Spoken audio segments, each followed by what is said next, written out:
Assalamualaikum warahmatullahi wabarakatuh.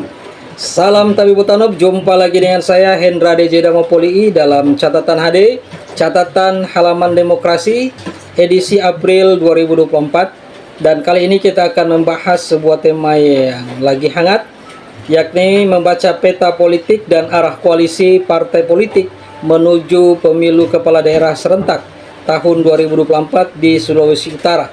Dan bagaimana kemudian tarikan kepentingan Pilgub itu berpengaruh terhadap bangunan komunikasi dan arah peta koalisi di level pilkada bupati, wakil bupati, wali kota, wakil wali kota di Bolaang Mongondo Raya.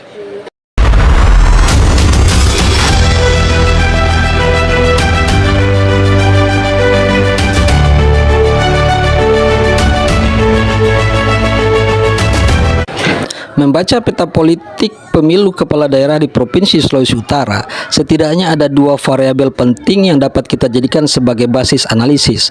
Yang pertama adalah data perolehan kursi parlemen pemilu legislatif 2024, terutama pada level DPRD Provinsi Sulawesi Utara dan kabupaten kota. Yang kedua adalah membaca dinamika politik pada saat pelaksanaan Pilpres, bagaimana pola komunikasi dan konstruksi bangunan koalisi partai politik pengusung calon presiden dan wakil presiden. Dua tools ini penting untuk kita pahami bagaimana kemudian tarikan kepentingan nasional dapat berpengaruh terhadap bangunan komunikasi dan peta politik di level pemilu kepala daerah. Karena kewenangan DPP mutlak dibutuhkan, terutama pada saat rekomendasi B1KWK sebagai syarat utama dalam rangka pencalonan kepala daerah.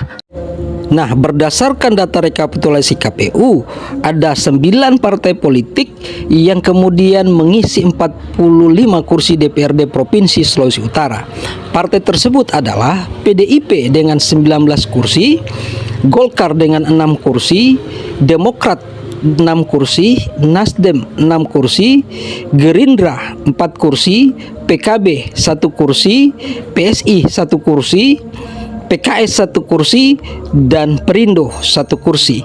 Berdasarkan regulasi, untuk dapat mengusung calon gubernur dan wakil gubernur minimal memenuhi 20% perolehan kursi di parlemen, 20% dari 45 kursi DPRD Provinsi Sulawesi Utara, maka partai politik tersebut harus memiliki paling sedikit 9 kursi untuk dapat mengusung pasangan calon gubernur dan wakil gubernur.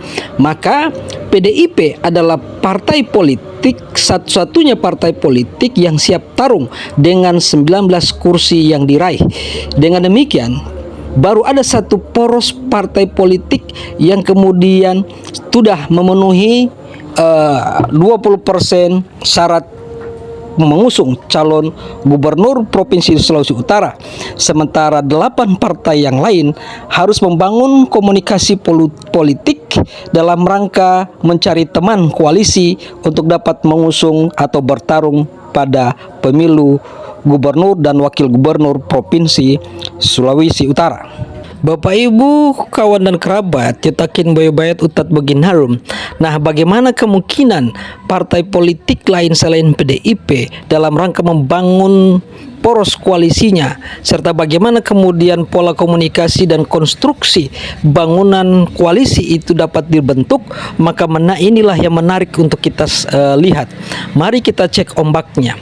Membaca peta koalisi parpol pendukung capres-cawapres pada Pilpres yang baru saja usai kemarin, ini menarik sebagai bahan rekonstruksi analisis dengan melihat cuaca dan iklim politik nasional dan bagaimana dinamika medan catur politik pembentukan koalisi tersebut, dalam rangka kemudian melihat partai mana yang peluang diajak sebagai kawan koalisi dan mana yang berpotensi sebagai lawan koalisi pada Pilkada Sulut 2024. Pada Pilpres kemarin kita tahu ada 3 poros koalisi yang terbentuk, yakni poros koalisi perubahan yang di dalamnya ada Nasdem, PKB, dan PKS.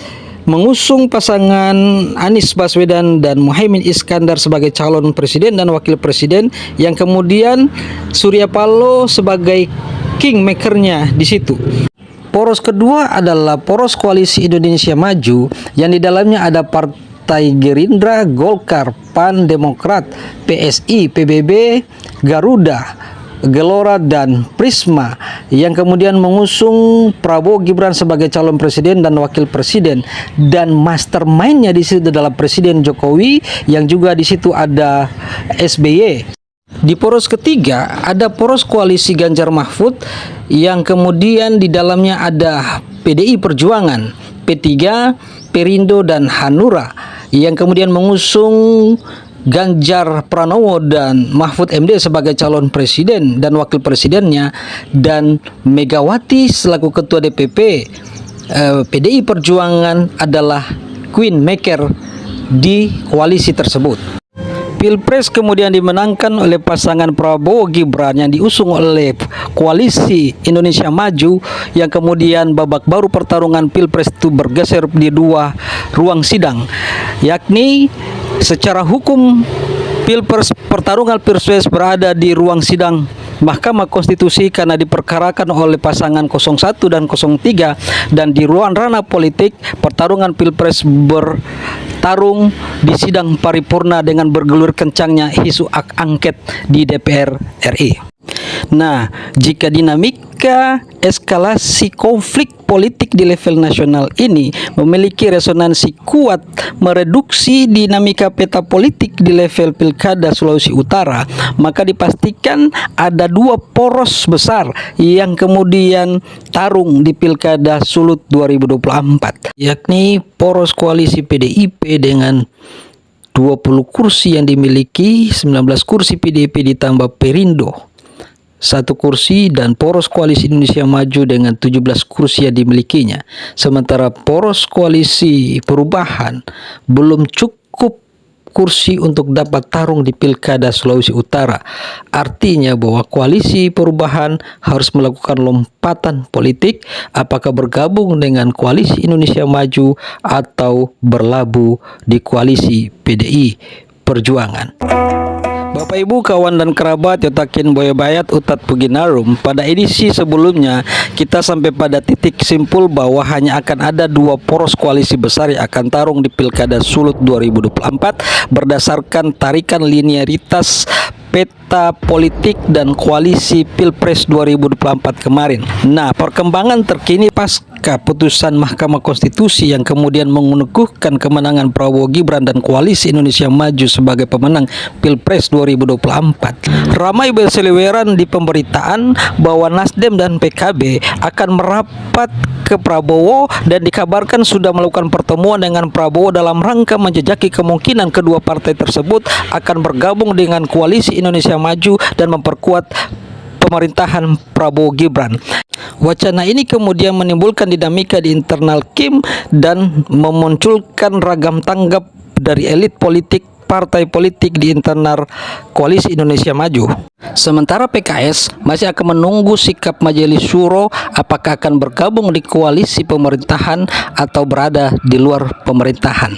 Fenomena ini kemudian menandai bahwa koalisi Perubahan yang mengusung Anies Muhaimin sudah mengalami fase out. Lalu bagaimana dengan sikap politik koalisi pendukung Ganjar Mahfud yang dikomandai oleh PDIP? Dikabarkan Megawati selaku ketua DPP PDI Perjuangan sudah bertemu dengan Prabowo, tapi belum ada sinyalemen kuat terkait dengan sikap politik PDIP. Melalui statement salah satu petinggi PDIP, Ahmad Basyara, mengatakan bahwa sikap resmi PDIP nanti akan diputuskan melalui Rakernas yang akan digelar pada bulan Mei mendatang. Ini yang kemudian menarik ditunggu publik.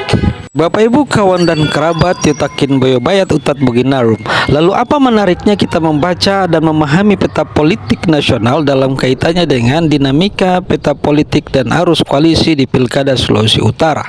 Setidaknya catatan HD melihat dalam beberapa perspektif.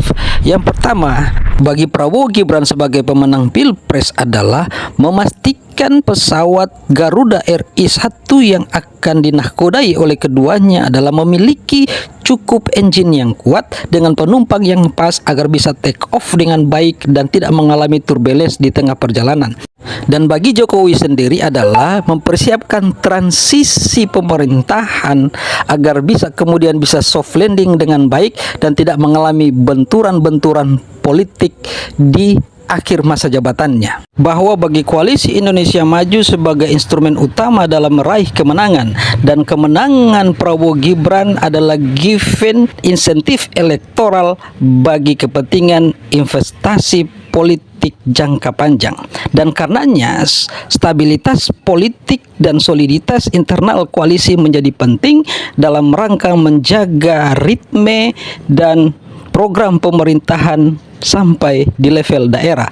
Dan pilkada adalah momentum strategis untuk mendeklar eksistensi koalisi. Di sisi lain, bergabungnya partai politik di luar KIM bisa dipandang sebagai instrumen untuk menambah kekuatan, tapi juga bisa berpotensi menimbulkan resonansi konflik di internal koalisi Indonesia Maju. Fenomena ini dapat kita lihat di Sulawesi Utara. Dikabarkan bahwa koalisi Indonesia Maju Sulawesi Utara yang beranggotakan Golkar, Gerindra, dan PSI membentuk poros koalisi yang diberi nama Koalisi Solidaritas Sulut Maju, yang kemudian di dalamnya juga ada Partai Perindo dari Koalisi Gama, dan menariknya Nasdem masuk sebagai kawan baru di Koalisi Indonesia Maju Sulawesi Utara.